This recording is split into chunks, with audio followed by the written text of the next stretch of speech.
नमस्कार। India debate में आप सबका स्वागत है। मैं हूं आशुतोष पाठक। मित्रों, किसी व्यक्ति के ऊपर 1 करोड़ का इनाम हो, मतलब देश की सुरक्षा एजेंसी उस व्यक्ति को ढूंढने के लिए 1 करोड़ खर्च करने को तैयार हो। पहले 45 लाख था, उसके बाद 1 करोड़ रुपए। आप इसी से अंदाजा लगा सकते हैं कि वो व्यक्ति कितना खतरनाक हो सकता है। 1 करोड़ का इनाम हो जिस व्यक्ति के ऊपर, उसको लेकर के दिल्ली में इतनी बड़ी बात हो गई और राष्ट्रीय सुरक्षा में ये कैसे सेंधमारी हुई। अब ये और बात है कि एनएससी की एंट्री हो रही है, हो गई है, लेकिन राजधानी दिल्ली में आपकी छाती पर राष्ट्रपति प्रधानमंत्री आवास से थोड़ी दूरी पर इंडिया गेट पर नौनिहाल ही कहिए आप उन्हें, दुनियादारी के मामले में उन्हें नौनिहाल कहिए। इसलिए मैं ये कहता हूं कि ये एक प्रकार से सुसाइड बॉम्बर हैं, जिनको कुछ भी नहीं मालूम है, न इतिहास की जानकारी है, न आगे भविष्य की जानकारी है, न वर्तमान को वो ठीक से समझ रहे हैं। लेकिन ये सुसाइड बॉम्बर एक प्रकार से इंडिया गेट पहुंच गए। यूं ही नहीं पहुंच सकते हैं ये। जिन्हें जिन्हें मैं दावे के साथ कहता हूं, आप भी जानते होंगे कि ये इन्हें कुछ भी नहीं मालूम है, जिनके बारे में वो कुछ वहां पे कर रहे थे, जो कुछ भी उन्होंने किया, ये इतना खतरनाक है मित्रों, जिसकी आप कल्पना नहीं कर सकते हैं। मार्डी हिडमा नाम का व्यक्ति communist party of India Maoist का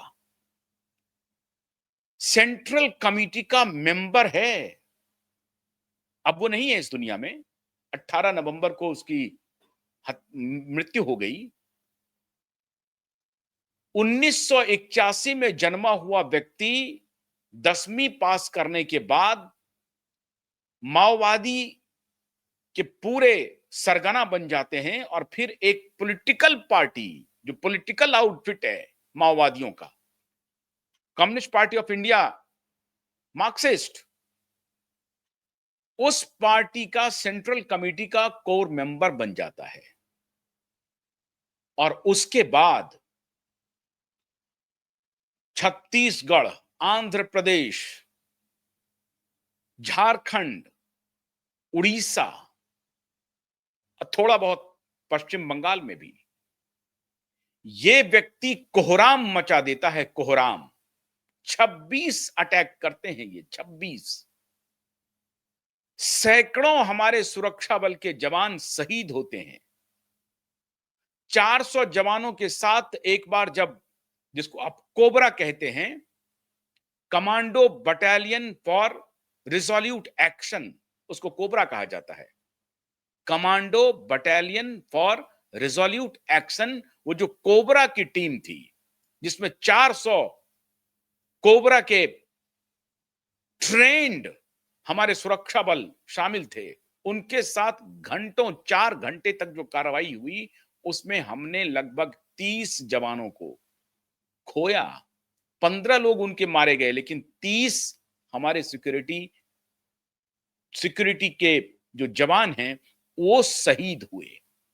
और ऐसा एक बार नहीं है, 2013 का जो सबसे भयानक हमला था, जिसमें नेता, कांग्रेस पार्टी का पूरा, समझिए छत्तीसगढ़ का कुनबा खत्म हो गया, ये सब ऑर्केस्ट्रेटेड था। और 18 नवंबर को जब हिडमा की हत्या हुई, जब वो मारा गया, तो वो आंध्र प्रदेश के एक जंगलों में मिला। और वहां इस तरह की फाइट होती है सुरक्षा बलों के साथ, और उसके साथ न सिर्फ हिडमा मारा जाता है, बल्कि हिडमा की पत्नी भी मारी जाती है, राजे, जिसको रजक्का कहते हैं, रजक्का के नाम से मशहूर थी। और हिडमा और राजे की एक साथ एक चिता में अंतिम संस्कार होता है, एक ही चिता में। और उसको कवर करने के लिए देश के नामी पत्रकार सब वहां पहुंचते हैं, छुपे हुए। वो आप कई यूट्यूब पर देखे होंगे और उसके इस अंतिम संस्कार को सोशल मीडिया पर शहीद के रूप में शेयर किया जाता है। भारत कोई राजतंत्र नहीं है, भारत जनतंत्र है और जिस पार्टी की सेंट्रल कमेटी का वो मेंबर है, वो चुनाव लड़ता है, सीपीआईएम। भारत के संविधान के तहत वो चुनाव लड़ता है और अगर भारत के संविधान में उसको भरोसा नहीं है, तो फिर वो चुनाव क्यों लड़ता है? Communist party of India Marxist जो है, वो चुनाव क्यों लड़ता है? उसी पार्टी का माओवादी का ये सेंट्रल कमिटी का मेंबर रहा है हिडमा और हिडमा के ऊपर 1 करोड़ का इनाम है। हिडमा सैकड़ों सुरक्षा एजेंसियों के खून से हिडमा के हाथ रंगे थे। अपने ही कमिटी में जो उनके जो पार्टी थी, उस पार्टी में ही एक साथी के साथ उसने शादी कर लिया। यही चलन चल रहा है यहां पे। और फिर उनके साथ पत्नी के साथ 4 और लोग मारे गए 18 नवंबर को। ये भारतीय सुरक्षा एजेंसी की बहुत बड़ी जीत थी और नक्सल मिटाने का जो अभियान भारत सरकार है, उसमें आप समझिए एक माइलस्टोन था। इतने खूंखार स्ट्रैटेजिस्ट माओवादियों की किस प्रकार से सुरक्षा एजेंसियों ने उसको मौत के घाट उतारा। ये बहुत बड़ी उपलब्धि थी, जिन्होंने हमारे ट्रेंड सैकड़ों सुरक्षा एजेंसियों को मौत के घाट उतार दिया था। उसको आखिर में हमारे कोबरा ऑपरेशन में और स्पेशल ऑपरेशन में हिडमा को मार गिराया गया। लेकिन हिडमा को जंगल में तो मार गिराया गया, लेकिन कंक्रीट के जंगल में हजारों लोगों की भीड़ में कितने हिडमा जिंदा हैं, ये सोचने वाली बात है। आज मैं आपको उस विश्वविद्यालय का फर्स्ट हैंड अकाउंट दे रहा हूं कि उस विश्वविद्यालय में चल क्या रहा है। अब एनएसए के निशाने पर ये सारे विश्वविद्यालय, न सिर्फ राष्ट्रीय राजधानी क्षेत्र का एक मशहूर विश्वविद्यालय जिसे आप जवाहरलाल नेहरू विश्वविद्यालय के रूप में जानते हैं, न सिर्फ वो है, बल्कि पश्चिम बंगाल का बहुत 1-2 यूनिवर्सिटी और है, जिसमें जादवपुर यूनिवर्सिटी है, कोलकाता यूनिवर्सिटी है और हैदराबाद में भी 1 आध 2 यूनिवर्सिटी है, जहां इस तरह के ऑपरेशंस चल रहे हैं। उड़ीसा में इस तरह के ऑपरेशन चल रहे हैं। एजुकेशनल इंस्टीट्यूशंस में हिडमा का स्वरूप मौजूद हो गया है। ये जो दिल्ली में जो स्पूफिंग हुई है, जैसे कहते हैं ना, पिछले दिनों जो एयर स्पूफिंग हुई थी, जीपीएस स्पूफिंग, उसी प्रकार से हिडमा स्पूफिंग हुआ है दिल्ली में। और वो भी कहां पे? अति सुरक्षित जोन में, हाईली सिक्योर्ड जोन का है वो, दिल्ली का लुटियंस जोन, जहां से मैंने आपको बताया कि प्रधानमंत्री और राष्ट्रपति का जो आवास है वो कुछ ही दूरी पर है। वहां पे आप जाते हैं कि हम पॉल्यूशन के खिलाफ आंदोलन कर रहे हैं, परमिशन लिया जाता है पॉल्यूशन के खिलाफ और पॉल्यूशन पर कोई चर्चा नहीं होती। वहां चर्चा हो जाती है कितने हिडमा मारोगे, हर घर से हिडमा निकलेगा।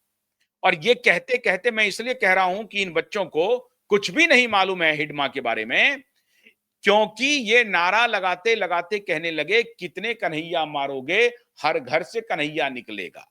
ये उसी कन्हैया की बात कह रहे हैं जो जेएनयू स्टूडेंट यूनियन के प्रेसिडेंट थे, पहले कम्युनिस्ट पार्टी ज्वाइन किया और फिर अपॉर्चुनिस्ट होकर के कम्युनिस्ट पार्टी को छोड़ करके कांग्रेस पार्टी ज्वाइन कर लिया और आजकल वो कांग्रेस पार्टी के नेता हो गए हैं। उसी कन्हैया का नाम लेकर के ये लोग कह रहे थे कितने कन्हैया मारोगे, हर घर से कन्हैया निकलेगा और कितने हिडमा मारोगे, हर घर से हिडमा निकलेगा। मतलब जिनको ये तक मालूम नहीं है कि कन्हैया जिंदा है, कन्हैया राजनीति में है, कन्हैया भारतीय राष्ट्रीय कांग्रेस का नेता है, उसके भी बारे में कह रहे हैं कि कितने कन्हैया मारोगे, हर घर से कन्हैया निकलेगा। मित्रों, ये कितना अफसोसजनक है, अफसोसजनक है या नहीं है?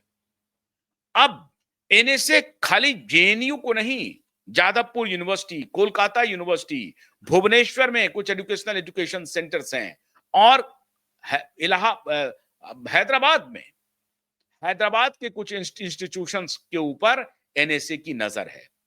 अल फलाह विश्वविद्यालय जो यहां पर निकला फरीदाबाद में, इसी एनसीआर में, अब आप कल्पना कीजिए, एक तरफ तो ये नक्सल और दूसरी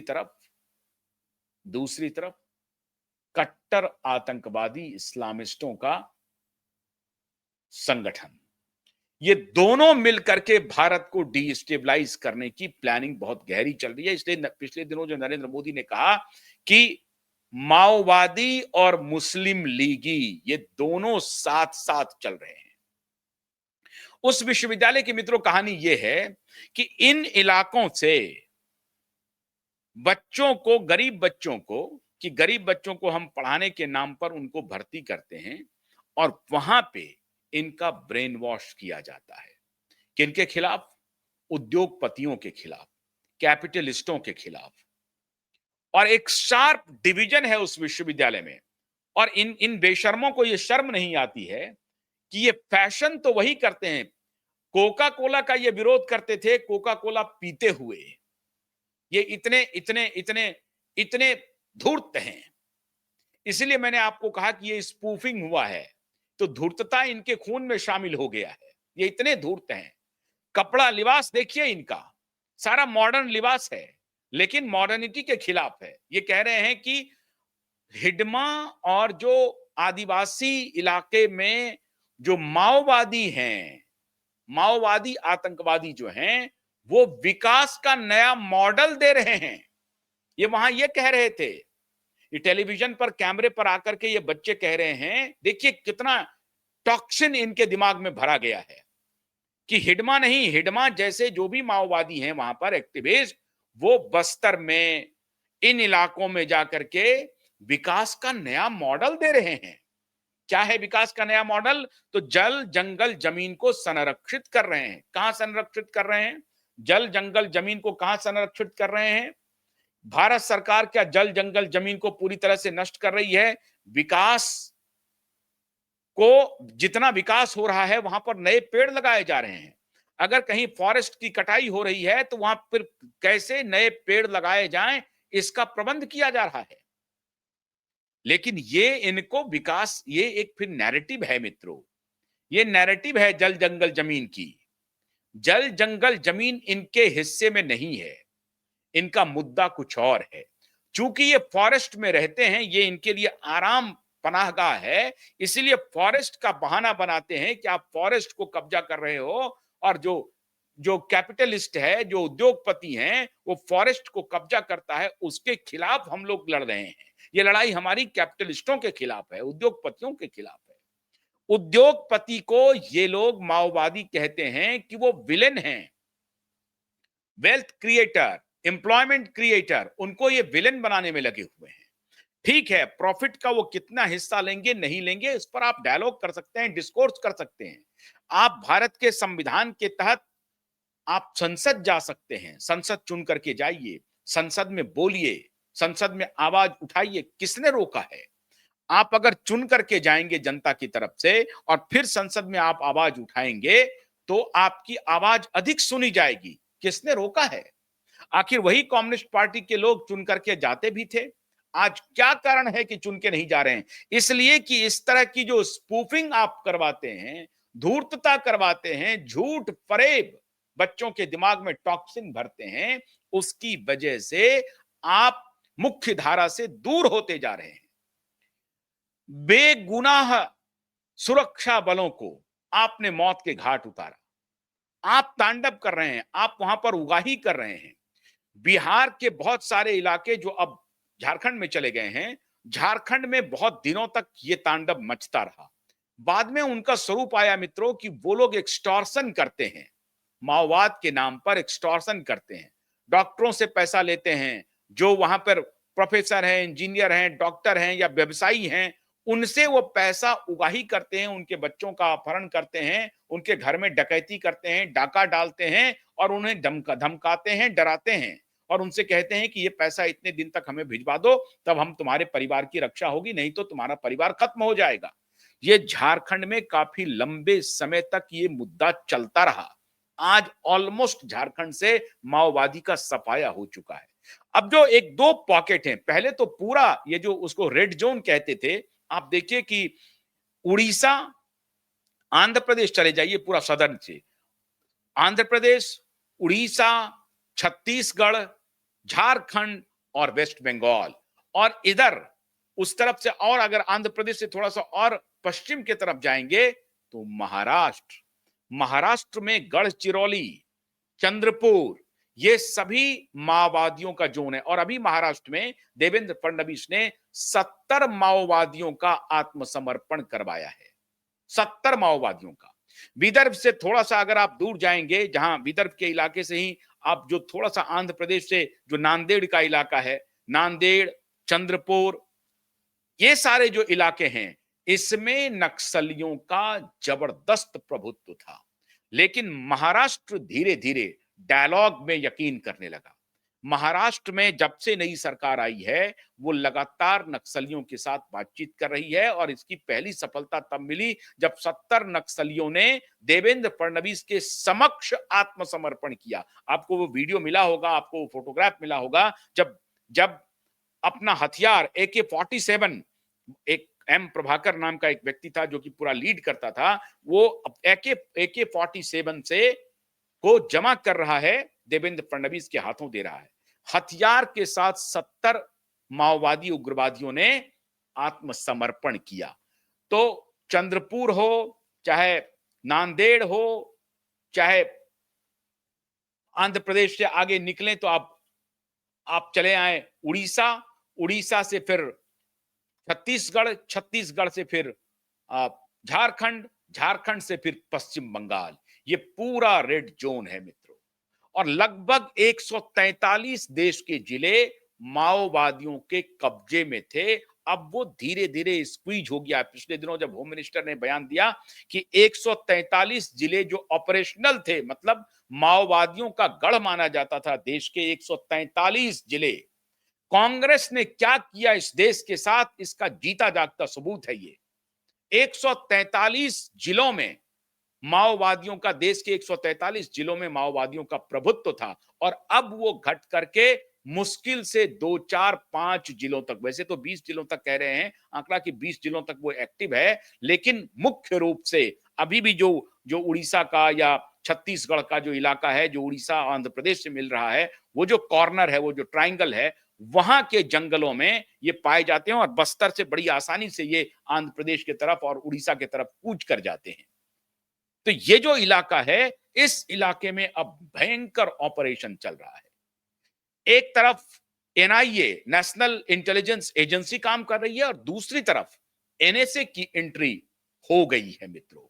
हमें जो जानकारी मिल रही है कि NSA अब ये पता लगा रही है कि जो फॉरेस्ट में जो माओवादी हैं, उनको तो एक बार खत्म कर दिया जाएगा, लेकिन जो अर्बन नक्सल है, अर्बन माओवादी हैं, जो विश्वविद्यालयों में प्रवेश कर गए हैं, जो सोशल मीडिया पर एक्टिव हैं, जो अलग अलग आर्टिकल्स लिख रहे हैं, उनको कैसे पकड़ा जाए, उन्हें किस सेक्शन में दबोचा जाए।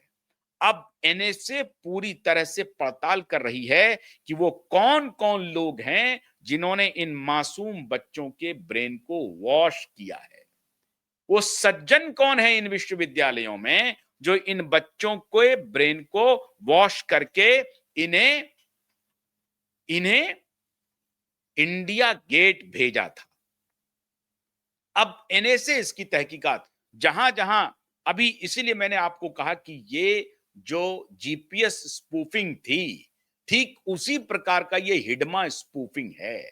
चकमा कैसे दिया गया? मांगा गया प्रदर्शन करने के लिए कि हम पॉल्यूशन के खिलाफ, पर्यावरण को बचाने के लिए पॉल्यूशन के खिलाफ आंदोलन करना चाहते हैं। इस पर वो दिल्ली पुलिस से अनुमति लेकर के ये बच्चे पहुंचे इंडिया गेट। बच्चे क्या, स्टूडेंट, JNU के स्टूडेंट बच्चे, मतलब चौथी 5वीं क्लास के बच्चे नहीं हैं ये, यहां पर बच्चे कहा जाता है। ये स्टूडेंट वहां से पहुंचे जेएनयू से, और यहां पर पहुंचते ही इन्होंने नारा शुरू कर दिया, हर घर से हिडमा निकलेगा, कितने हिडमा मारोगे, और हर घर से कन्हैया निकलेगा, कितने कन्हैया मारोगे। अब एनएसए इस बात की जांच कर रही है कि यूनिवर्सिटी में ये बच्चे, ये स्टूडेंट किन किन विषयों के हैं, किनके संपर्क में रहते हैं, स्टूडेंट का जो वहां पर गतिविधि है वो क्या चल रहा है, कौन इनको ये लिटरेचर मुहैया करा रहा है, कौन इनको पढ़ाई के दौरान ये टॉक्सिन भर रहा है। तो रात में वहां एक्टिविटी क्या होती है, वहां एक बड़ा मशहूर ढाबा है गंगा, और अंदर में भी बहुत सारे ढाबे हैं, वहां पर कौन कौन जा रहा है, और वहां के जो स्टूडेंट हैं, वहां के जो कोई प्रोफेसर हैं, उनका संबंध बाहर वालों से क्या है, बाहर वाले आप कैसे वहां पर जा रहे हैं, वो क्या कर रहे हैं, वो किस मिजाज के हैं, किस विचार के हैं, वो क्या इन बच्चों को टॉक्सिन दे रहे हैं। और इस विश्वविद्यालय को खाद पानी बाहर में और किस किस विश्वविद्यालय से मिल रहा है। हैदराबाद के कुछ विश्वविद्यालय इस निशाने पर हैं, पश्चिम बंगाल के कुछ विश्वविद्यालय इसके निशाने पर हैं, उड़ीसा के कुछ विश्वविद्यालय इसके निशाने पर है। ये जो रेड कॉरिडोर जो था, उसमें हो सकता है कि महाराष्ट्र के भी कुछ विश्वविद्यालय निशाने पर हों, क्योंकि विश्वविद्यालयों में इन्होंने अपना ट्रेनिंग फैक्ट्री खोला हुआ है। ये अपने विचारों को विश्वविद्यालयों के माध्यम से प्रोपोगेट करते हैं, उसको बढ़ाते हैं। इसलिए पहली इनकी कोशिश होती है कि स्टूडेंट के दिमाग में ये कूड़ा भरा जाए कि ये जो कैपिटलिस्ट हैं वो इस देश को तबाह कर रहे हैं, और ये जो कम्युनिस्ट हैं वही इस देश को बचा सकते हैं।